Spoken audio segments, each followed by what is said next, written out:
Namaste and welcome, beloved, mighty companions.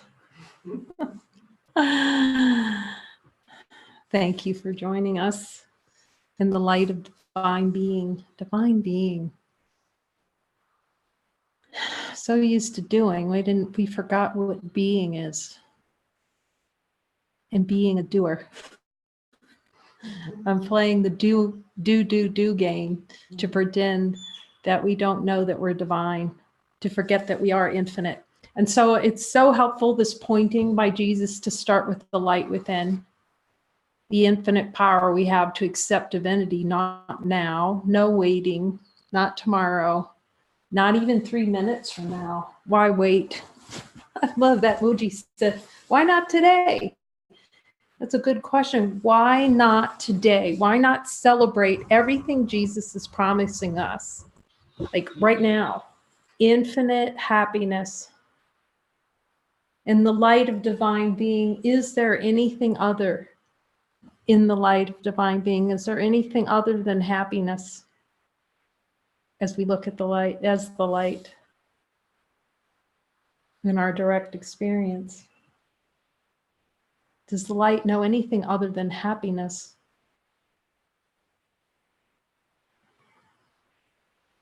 Jesus uses the word perfect happiness. Is there anything, when we look as divine beings, the light that's here, the only thing that's shared, can anything be found other than light? That's synonymous with happiness. Though we're so used to the idea, the conceptual experience of happiness, that happiness comes from sensory experience. So we have to really look beyond sensory experience in perception. That if we perceive something and it feels good, that's happiness. If we perceive something and it feels bad, there's no happiness. And we're really here to see beyond perception, to see what's beyond perception. Does the light of infinite being that's here know perception as experience? Can it be found perception? So sensory perception isn't true. Is it true in the light of divine being? The only way perception appears or seems to appear within consciousness is the desire to experience perception. I asked Jesus today, so can all perception disappear? He said, he's saying right now, you made it. Therefore, well, in the light of being, we know perception doesn't exist.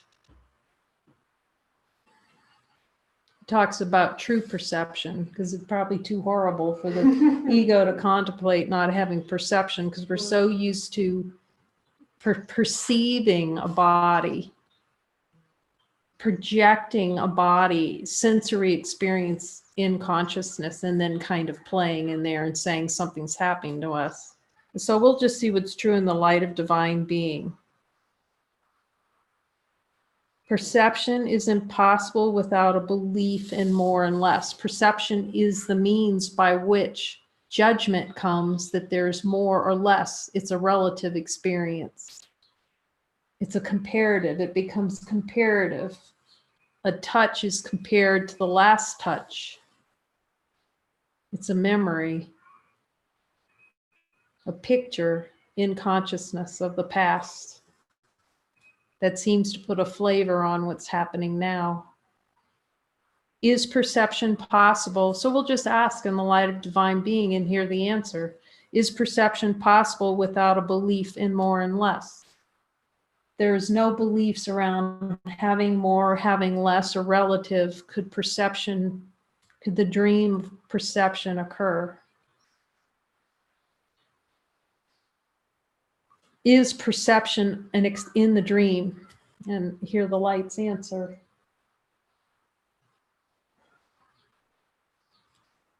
So perception's part of dreaming. Thus you desire an experience where you perceive more and less. Is there any desire below my level of awareness to continue to perceive more and less? I'm willing to see it directly.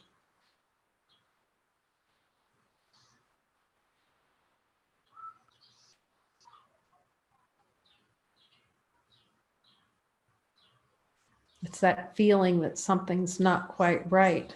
And then we assume it's subjective, something's going to happen. What's feeling not right is that perception's not natural to us. So let's just ask, in the light of divine being, is perception natural to us?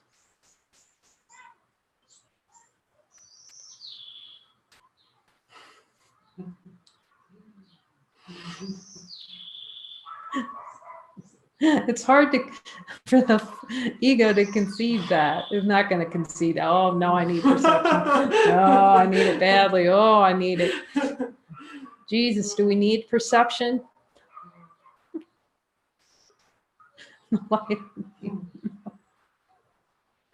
Oh, that's...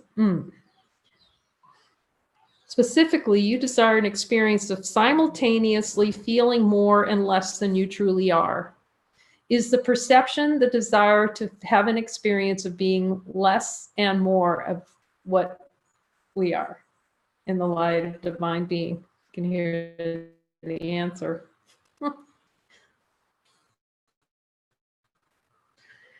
Is it an experience of wanting more so we can feel like we don't have enough?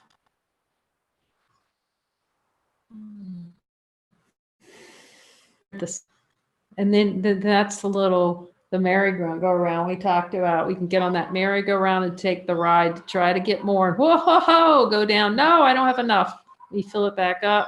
Oh, I don't have enough. Let me fill it back up. We'll go around samsara, just a couple more wheel turns, just for the experience. Yeah, does perception change infinite light in our direct experience as light beings?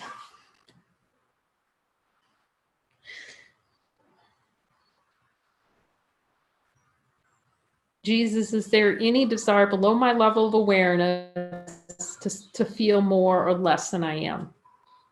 To have that experience, I'm willing to look directly at that.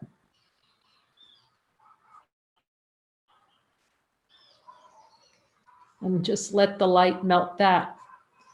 Melt it like warm chocolate. Because we're infinite beings, we have the power to, in the light of divine nature. Can anything stand? Is anything more powerful than the light of divine nature? It's infinite light. In truth, this is honesty of God. Is anything more powerful in our direct experience?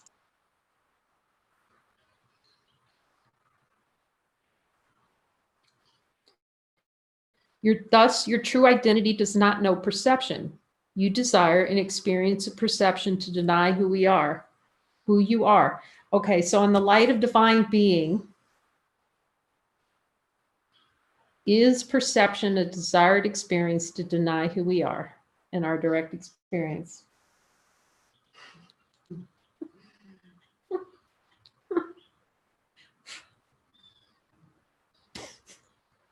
That's when the world ends in happy laughter, when you see that. Like that every sentence in A Course in Miracles, every sentence in the New Covenant, a new covenant is not like just out there somewhere. We already know this.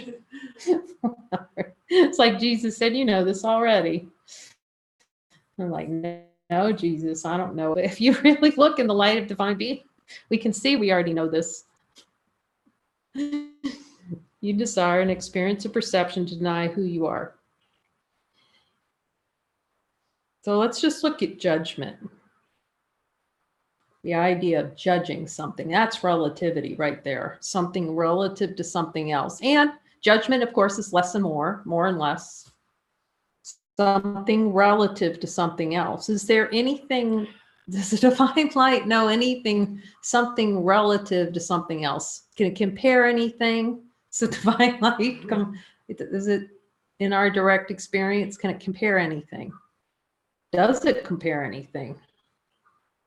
Does it look out at a being or a brother and go, you're better than your brother? You know, is there any of that occurring in the divine light of being? that we can just, when we look, you believe judgment is possible, thus you desire an experience of judgment. Okay, so Jesus, is there any desire for an experience of judgment? I'm willing to look at it directly. Any energy? Comparisons, all those kinds of things. Desire to experience judgment. And in this, you experience judgment against God. Is there any desire for an experience of judging against God?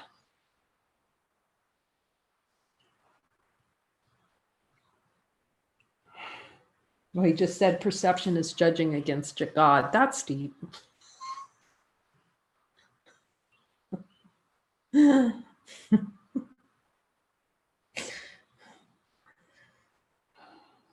Jesus doesn't spare anything if we ask him to tell us.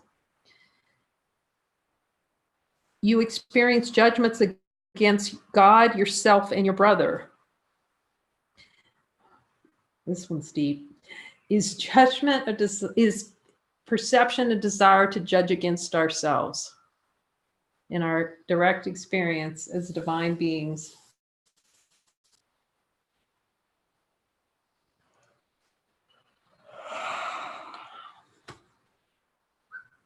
It's really helpful just to admit these things. You experience judgment against God, yourself, and your brother. Are ourselves, our brother, and God the same in the light of divine being in our direct experience? Honesty of God, honesty of divine being, they're all the same. So judgment can only be against ourselves, which is against God, which is against our brother, because they're all the same.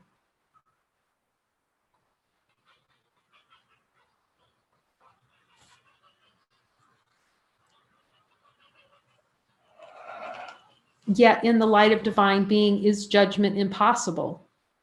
Is it impossible to in divine being, like, doesn't recognize it, unknown? Nothing on the hard drive. It's an empty hard drive. Oh, okay. You believe false perception is true.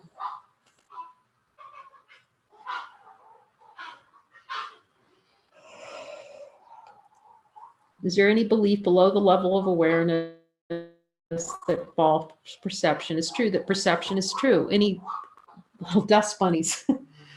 This false perception, we're really to see it directly in the light of divine being.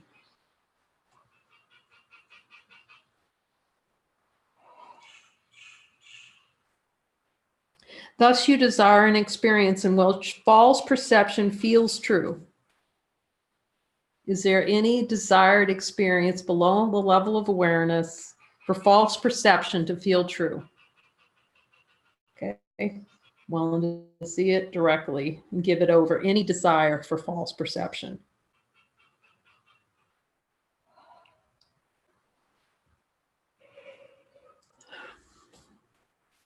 You desire an experience in which false perception feels true and thus true to you.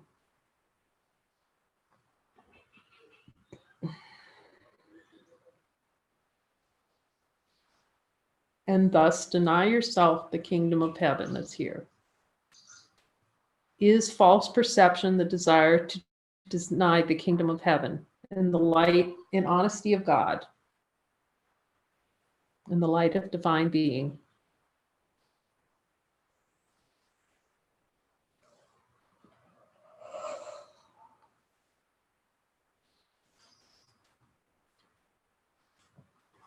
Yeah, it's beautiful how he reminds over and over that in the light of divine being, all of these are untrue.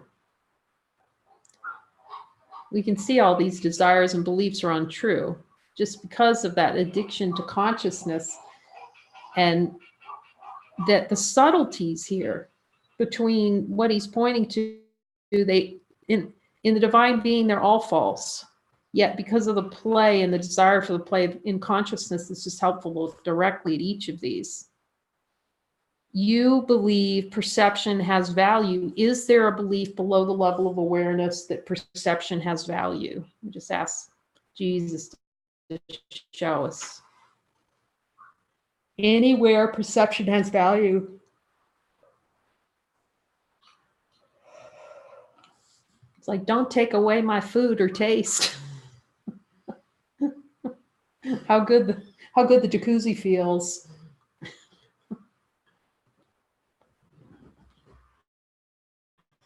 Because it's perceived as a loss. The world's upside down. It's perceived as a loss to lose perception. What happens if I can't feel anything? You'd be free. Be blissfully happy. Eternally, infinitely happy as perception falls away. Because we're always pinging off perception, like ping pong balls. Bing, bing, bing, bing. You know, oh, that perception's good. That's bad. It's exhausting. No wonder we're tired all the time. It's so unnatural to perceive anything, actually. Very unnatural. Because we're just perceiving what's false, what's not even natural to ourselves. We just made up the whole thing. Perceiving is in the dream. Is perceiving in the dream in the light of divine nature? Just hear the answer, divine being. It's like, this is so unsparing. It's just nothing. It's such good contrast, you know, it's contrast. Is that true? Nope. Nothing's left. That's where happiness is, when we see we're nothing. Okay. Thus you desire an experience where perception feels more real to you than your true identity. Jesus, super consciousness, whatever's the memory of who we are. Is there any desire for an experience where perception feels more real to me than true identity? More the desire for feel more real and have more value than infinite being.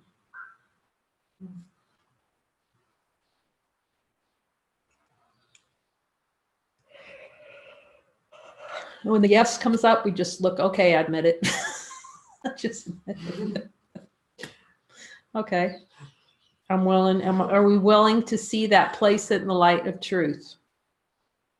That valuation on perception over infinite nature. We can say no. It's just perception's an investment in hell, which will continue as long as it's more value than divine nature, which has no perception. Perfect peace. Jesus talks about unified perception. Let's see what he says of stepping stone. It's helpful. Unified perception in that there's no object perceiving, that's just perceiving happening. It's not happening to anything. It's just arising in the infinite field. But it's no longer defining. There's no longer objective experience, like there's one object. That sounds weird. But that's just what it is. There's just not one object acting on another anymore. Objective experience being acted on by the world, or the perception that that's what's happening, is what hell is. Hell is feeling like a body that's being acted on and totally at the mercy of the world. Yet this is desired experience. In the light of divine being, is it desired, the world an expression of desired experience of hell? And ask divine being, ask the light that. Because it's the desire to deny divinity, infinite light.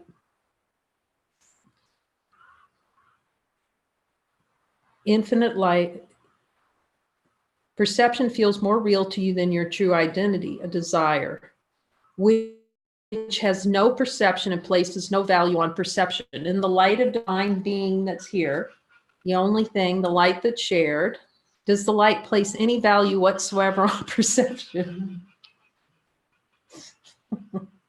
In our direct experience is divine. No value whatsoever. To value perception is to value a body as experience. A body being of more value than divine being.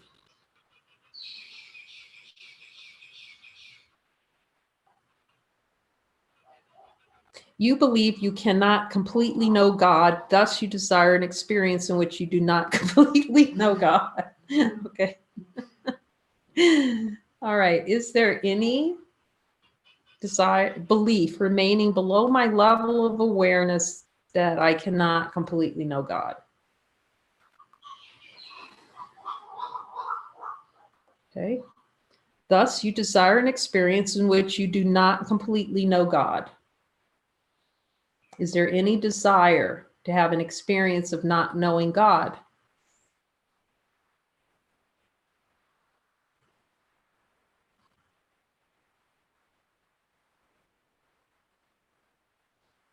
That's the desire for time. The desire to experience, not to know ourselves, not to recognize ourselves as light. That it takes time to wake up. That's the whole timeline right there. This is all the timeline, any of these beliefs. Thus, you desire an experience in which you do not know yourself.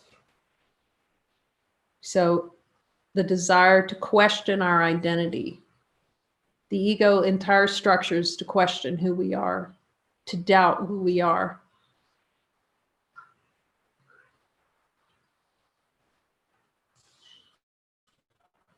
In the light of divine being and honesty of God, how long does it take to wake up, to see who we are? As Jesus calls it, the holy instant. And is this light already here and always been here? Is there anything to wake up to? Or is it just a cessation of the investment in what's not true?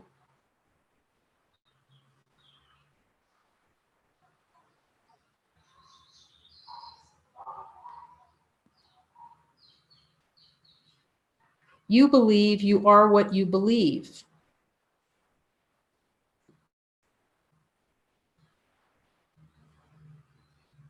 Now that's cyclical. That's a circular little thing right there. Let's see if there's any left of that. You believe you are what you believe. Is there any belief below my level of awareness?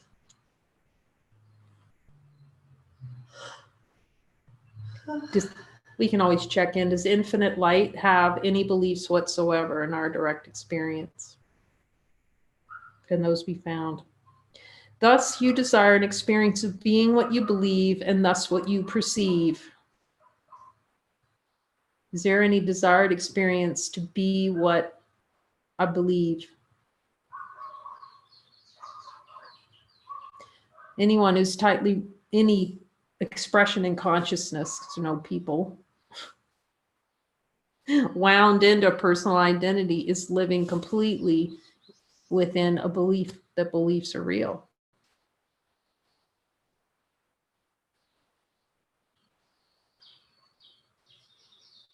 And that beliefs are real and you have to live in beliefs, even though we can see if we really look, our beliefs changing all the time. Throughout our lives, beliefs have changed. Beliefs are inherently unstable. They're just an energetic investment in the untrue, false identity. Thus, you desire an experience of being what you believe and thus what you perceive, because beliefs, perception is, if you've ever seen David Hoffmeister's chart, which is very helpful to look at, where it starts out where desire's in the middle, which is where Jesus is taking his finger and he's going, look at it at the level of desire. Desire, belief, perceptions come out of belief. And emotions, he's got emotions.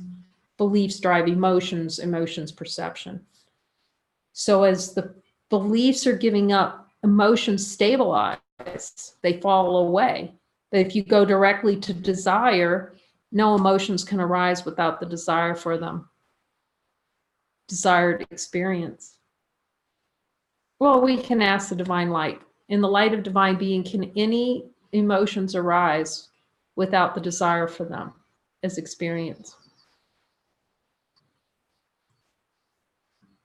So it saves time to see, go directly to desire, do not pass go. Look at the, when something arises, ask Jesus or the divine light, whatever it's, the part of us that knows better.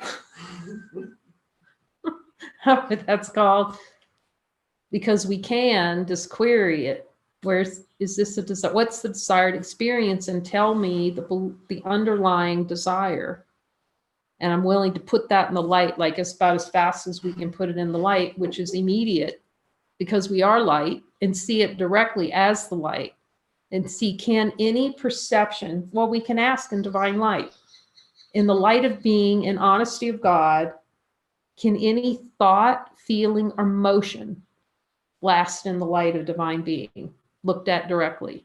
And is it instantaneously gone? Seeing that it's untrue. That's the correction. The correction's that fast. Unless we desire an experience otherwise, to hang on to these, the identity remnants. As Jesus says, hold on tightly to the skeleton. I don't know if he says that, but something, he's got something there about, holding tight, hold as tightly as you can onto death and fight Jesus to the last tooth and nail. So I'm going to hang on. I'm going to resist this as hard as I can resist it. And even if resisting as hard as we can resist it, okay, how's divine light doing with that resistance? It's still there. Divine light still there. Resist, scream, yell. Is divine light still there? All screaming, yelling is an investment in the dream of separation.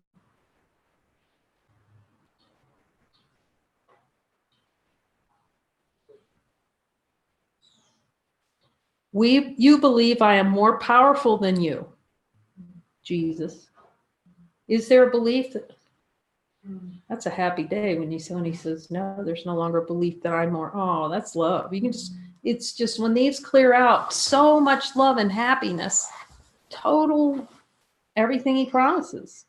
You believe I'm more powerful than you, thus you desire an experience in which I'm more powerful than you. Is there a desired experience where Jesus and God is more powerful, actually?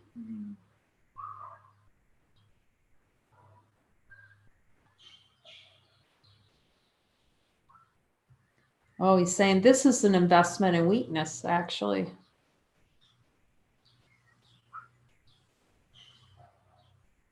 God gives everything to his son. Thus, we must be the same as him. He will withhold nothing. So any belief that Jesus, that's a concept of what did Christ is, of Jesus is. It's a piece of personal identity to be less than all that is. Is there any desired experience for Jesus to be more powerful? I'm willing to see it.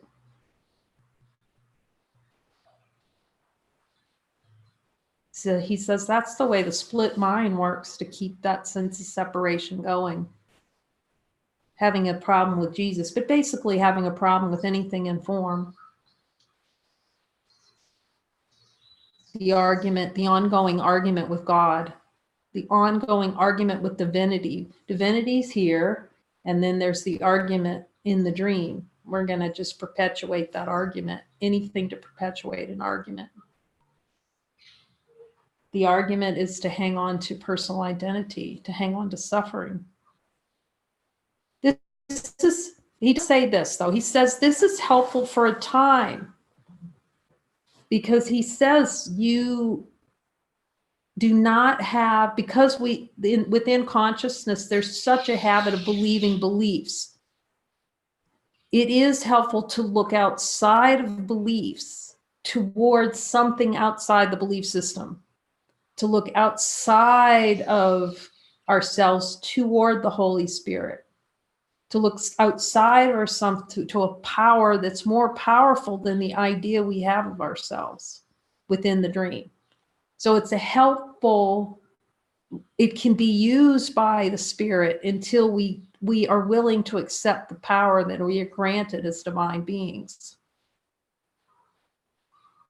But we can't be free until we see, because Jesus is us, it's a Christ mind, it's super consciousness. We fragmented consciousness to try to hide below the subconscious mind and to hide from ourselves the light of divine being. Thus, we must rely on superconsciousness, something that seems outside of the subconscious mind, until consciousness unifies. All the beliefs and desires fall, and then there's unified consciousness, complete and whole in the recognition of itself. So it can be more helpful, but in the collapse, that there's something outside of ourselves, the complete collapse, even Jesus wouldn't have it any other way. Wouldn't have it. Christ would have it no other way. The whole function is to see that we're the same as him, infinite love. Yet he can speak in this form or seem to come through this body or some other body.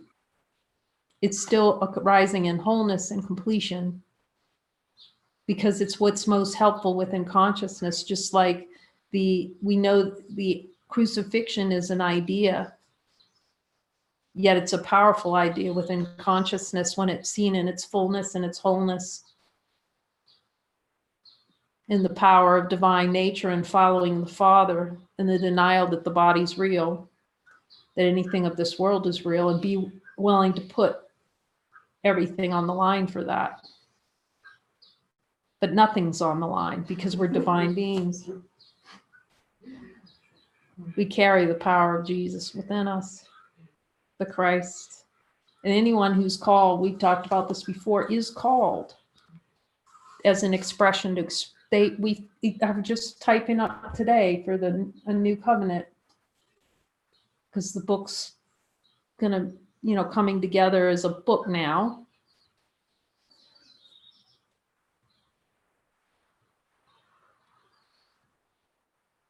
And anyone there's like no one outside of ourselves calling ourselves. We are calling ourselves. We're called ourselves together.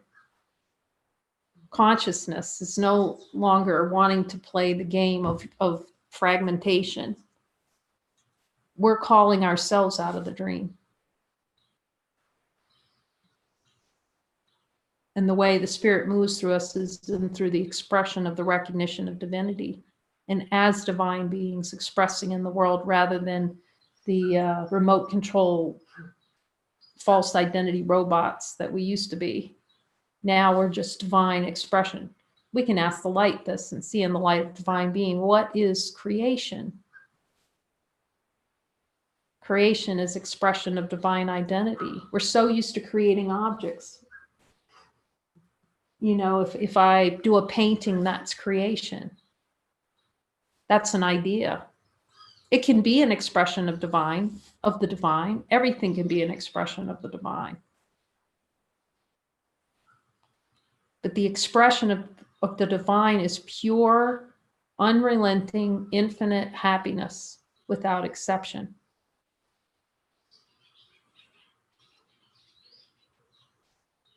Pure being. Pure expression of divine being, in which is only happiness and joy. But we can we don't have to wait to know that. We can ask divine light, is that true? And hear the light's answer. Have we been given all by the Father?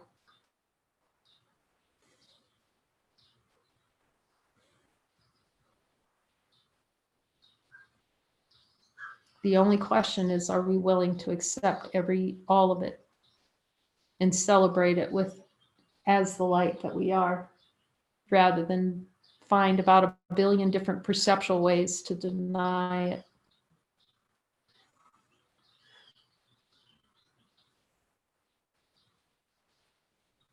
Every word in that course is true. And this becomes direct experience through the light circles, for which I'm most grateful. Thank you for joining us in this holy light of being, bringing your divine presence to celebrate with the only thing that's true, divine light.